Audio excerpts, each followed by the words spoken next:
से राजनीतिक रंजिश के कारण वहां पर हत्या हुई है, कहीं न कहीं एक लोकतांत्रिक तरीके पर चोट है।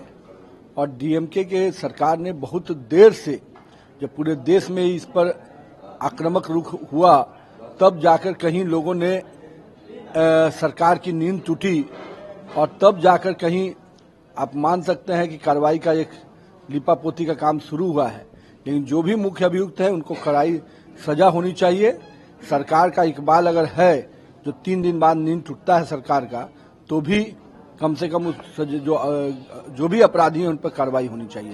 ये संसद सत्र वो 22 जुलाई से शुरू होगा, 23 जुलाई से वो बजट पेश किया जाएगा और 12 अगस्त तक। देखिए, नए विकसित भारत के लिए 2047 के मिशन को जिस प्रकार से नरेंद्र मोदी जी ने संकल्प के साथ लिया है, उसको विकसित कर उस दिशा में ये बजट होगा, जहां देश को हमारी सरकार बनने के पहले जो हमने घोषणाएं की हैं, 3 करोड़ गरीबों को आवास देने का, 75 वर्ष के आयु के सभी बुजुर्गों को आयुष्मान से जोड़ने का, ऐसे जो कई घोषणाएं हैं, उसका पूरा खाका आपको इस बजट में दिखेगा।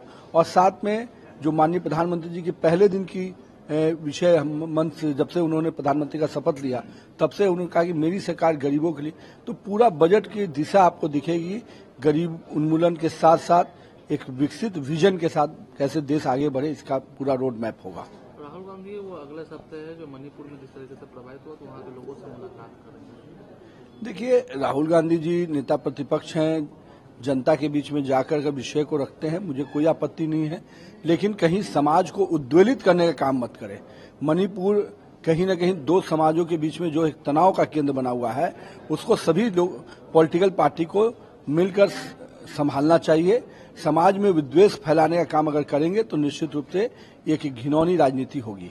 चीफ जस्टिस ने कहा जो नए आपराधिक 3 कानून बने हैं उसको लेकर है कि विधि आयोग को नजरअंदाज किया गया है। अब पी चिदम्बरम जी को किसी भी चीज पे नए कानून किस प्रकार से सरलीकरण हुए, आपने 60 वर्षों में इस देश में राज किया, आपकी नींद नहीं टूटी।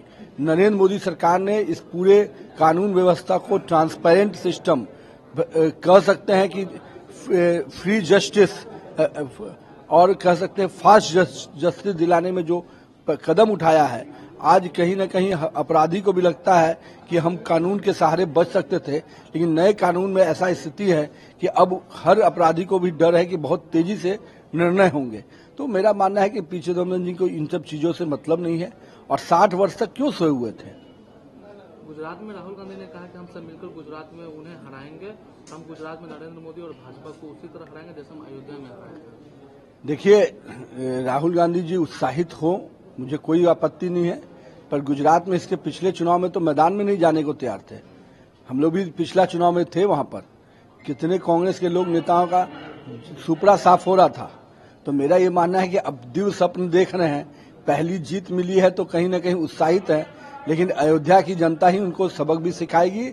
और जिन्होंने सनातन को इतना अपमान किया, संसद के पटल पर हिंदुओं को हिंसक कहा, उनको तो निश्चित देश की जनता सजा देगी।